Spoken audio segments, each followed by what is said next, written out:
میرے بچے السلام علیکم۔ میرے بچے جن صاحب یا جن صاحبہ نے ان کو یہ بتایا ہے کہ اس طرح آپ کی نماز نہیں ہوتی، انہوں نے صحیح نہیں بتایا۔ میرے بیٹے، انہوں نے صحیح نہیں بتایا، انہوں نے غلط بتایا ہے۔ جب معذوری ہو، عذر ہو، کوئی پرابلم ہو، جس طرح کا پرابلم آپ بتا رہی ہیں کہ ان کو میڈیکل پرابلم ہے، ان کو بار بار باتھ روم جانے کی حاجت ہوتی ہے، وہ یورینیشن وغیرہ کو اس طرح کنٹرول نہیں کر سکتی، تو بیٹا ان کے لیے فقہی حکم یہ ہے، سہولت یہ ہے، فیسیلیٹی یہ ہے کہ وہ نماز سے پہلے وضو کر لے، اسی وضو میں وہ نماز وہ مکمل کر سکتی ہیں۔ درمیان میں اگر ان کو محسوس ہو کہ میرے وجود سے یورین کا کوئی قطرہ گرا ہے یا کچھ بھی، تو بیٹا اس صورت میں اس کا وضو نہیں ٹوٹتا۔ بے شک یورین وغیرہ کا اخراج بھی ہو جائے تب بھی وضو نہیں ٹوٹتا، چونکہ وہ بیمار ہیں، ان کا عذر ہے۔ وہ ابتدا میں، سٹارٹ میں، آغاز میں وضو کر لے، اسی وضو میں وہ نماز مکمل پڑھ لے، 2 رکعت ہے، 4 رکعت ہے، جتنی بھی رکعت ہے مکمل کر لے۔ پھر جب فرض کرے عصر کی نماز پڑھ لی، اس کے بعد مغرب کے لیے تازہ وضو کر لے، اس میں ساری مغرب پڑھ لے، پھر عشاء کے لیے تازہ وضو کر لے، اس میں ساری پڑھ لے، اور ہر نماز کے لیے جو وہ وضو کرتی ہے اس کے بعد اس نماز کو اسی وضو میں مکمل کر سکتی ہے۔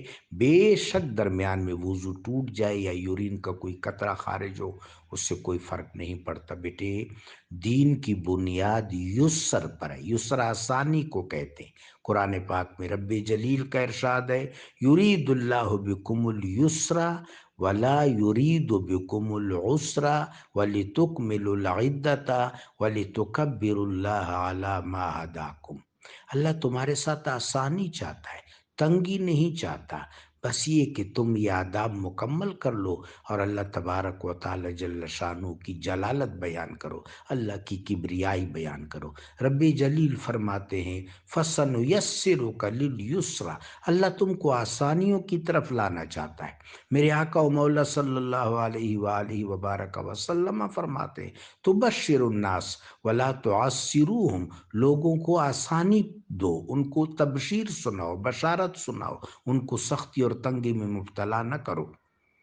بیٹے، ایک عالم دین ہے، انہوں نے ایک کتاب لکھی ہے زاد المعاد، اس کے آغاز میں 4 ورڈز میں وہ لکھتے ہیں الدین و شریعت کلہ بنی علی الیسر، دین اور شریعت کی بنیاد ہی آسانی پر ہے، اللہ انسان کو آسانیوں میں رکھنا چاہتا ہے۔ تو اس حوالے سے فقہی حکم، یہ فقہی جو فقہا نے فیصلہ کیا ہے قرآن اور سنت کی روشنی میں، بیٹے فقہا کو دین میں اختیار حاصل نہیں ہے، اختیار صرف اللہ کا ہے اور اللہ کی اذن سے اللہ کے حبیب کا ہے صلی اللہ علیہ وسلم، باقی سب شرح کرنے والے، پہنچانے والے، پریچرز ہیں۔ تو فقہا کہتے ہیں کہ اگر کسی کو شرعی عذر ہو، بیٹا جس کو آپ نے میڈیکل پرابلم کہا ہے، تو بس وہ نماز کے آغاز میں وضو کر لے، اسی وضو میں اگر عارضہ پیش بھی آتا رہے تب بھی اس کی نماز مکمل ہوگی اور عند اللہ مقبول ہوگی انشاءاللہ۔ ٹھیک ہے بیٹا، جزاک اللہ۔